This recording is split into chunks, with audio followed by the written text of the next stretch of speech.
இஸ்லாமிய முஸ்லிம் குடும்பங்களில் ரமலானுடைய இந்திய 10 நாட்களில் ரஹ்மத்தை கேட்பது கிடையாது. அதுக்குதான் இந்த ஜும்மாவுடைய தலைப்பு வேண்டுமோ அதுதான் ரஹ்மத். கடைசி நாள் விட்டுவிட வேண்டாம்.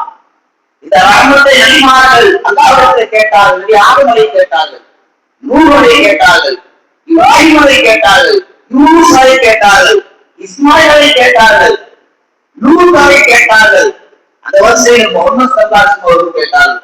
இத்தனை நபிமார்களுக்கும் அல்லாஹ் கொடுத்தானது சொல்லப்பட்டோம். எல்லா நபிமாரும் அல்லாஹ்ட்ட கேட்டாங்க, இந்த ரஹ்மத் செய் ரஹ்மானே. நாம் அதெல்லாம் கவனிக்கிறோம். நபிமார்கள் அந்தஸ்து உயர்ந்தது.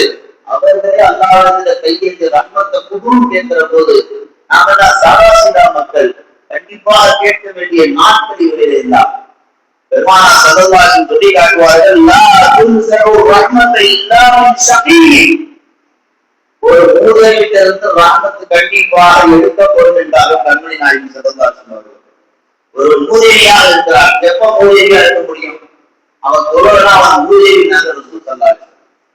குர்ஆனை தொடரவில்லை, ஓடவில்லை என்றால் அவர் மூதேவி நாங்கள் ரசூல் ஸல்லல்லாஹு அலைஹி வஸல்லம். தீன் படி வாழவில்லை, தாம்பரித்தனமாக வாழ்கிறான், அவனை மூதேவி நாங்கள் ரசூல் ஸல்லல்லாஹு அலைஹி வஸல்லம். அப்போ ஒரு மூதேவியிடம் கண்டிப்பாக இருக்காது. அதுதான் அல்லாஹ்வுடைய ரஹ்மத்.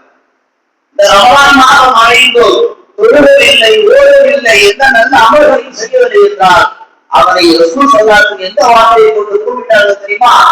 அந்த ஷகீ ஒரு மூதேவி என்று சொன்னார்கள். மூதேவிட்ட எல்லாமே இருக்க, ஒன்னே ஒன்று இருக்காது, ரஹ்மத்து மாத்திரம் இருக்காது. அப்படிப்பட்ட ஒரு மூதேவிகள் தான் நம்ம நாற்பது அல்லாஹ்விடத்தில் பாதுகாப்பு தேட வேண்டும்.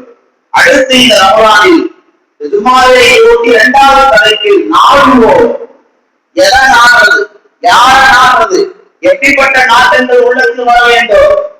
இங்கே உலகத்தை நாடுவதல்ல, மறுமையை நாடுவது. செய்த பாவங்களுக்கு அல்லாஹ்விடத்தில் பாவ மன்னிப்பை நாடுவது, தௌபாவை நாடுவது, இஸ்திக்ஃபாரை நாடுவது. அதைத்தான் இந்த வார்த்தை குறிக்கும். நாடுதல் என்றால் காசு வாங்கலையோ சுகமோ வாழ்க்கை அல்ல, செய்த தவறுக்கு பாவ மன்னிப்பை தேட வேண்டும். அல்லாஹ்வுடைய ரசூல் அல்லாஹ் சொல்லி காட்டுவார், இன்னம தௌபத்து அலல்லாஹில்லதீன.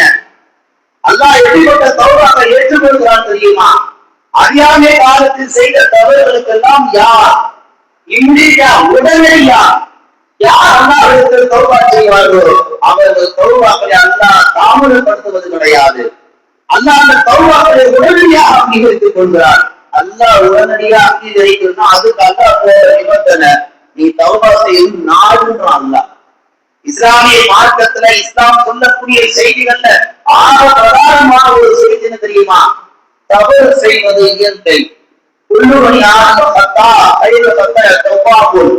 ஆடமுடைய சந்ததிகள் எல்லோரும் தவறு செய்யக்கூடியவர்கள். அதிலே சிறந்தவர்கள் யார் என்று கேட்டால் செய்த தவறுக்கு அல்லாஹ்விடத்தில் தௌபா செய்யக்கூடியவர்கள். இன்றோடு முடியக்கூடிய ரஹ்மத்துடைய 10 நாளை இன்றைய மகரிலிருந்து தொடங்கக்கூடிய மகஃபிரத், அல்லாஹ்விடத்தில் பாவ மன்னிப்பு தேடக்கூடிய 10 இன்றிலிருந்து தொடங்குகிறது. அடுத்த 10 நாளைக்கு நாம் அல்லாஹ்விடத்தில் கேட்க வேண்டிய இன்னொரு முக்கியமான வார்த்தை மகஃபிர்லனா, மகஃபிர்லி, மகஃபிர்லனா, மகஃபிர்லி என்ற இந்த வார்த்தை அல்லாஹ்விடத்தில் அதிகமாக நாம் புழக்கப்பட வேண்டும். இஸ்லாம் என்ன சொல்லுகிறது? நீ ஏன் தவறு செய்தாய் என்று இஸ்லாம் யாரும் கேட்காது. சவுதி அரேபியாவில் திருடிட்டா ஏற்றுன்னு கேட்க மாட்டான், அடுத்து தண்டனை தான் நிறைவேற்றுமா. விபச்சாரம் விபச்சாரம் பண்ணு கேட்க மாட்டான், அடுத்து தண்டனை தான் நிறைவேற்றுவான். இஸ்லாத்துல தவறுகளை ஏன் செய்தாய் என்று கேட்கப்பட மாட்டாது. தவறுகளுக்கான தௌபா ஏன் இன்னும் நீ செய்யவில்லை என்றுதான் இஸ்லாம் கேட்கிறது. இப்ப நாடுவோம் என்ற இந்த தலைப்புக்கு பின்னால் நபிகள் நாயகம் ஸல்லல்லாஹு அலைஹி வஸல்லம் சொல்லுகிறார்கள், நீங்கள் இஸ்திக்ஃபாரை நாடுங்கள், தௌபாவை நாடுங்கள். நம் வாழ்க்கையில் எத்தனையோ பாவ மூட்டைகளோடு வாழ்ந்து கொண்டிருக்கிறோம்.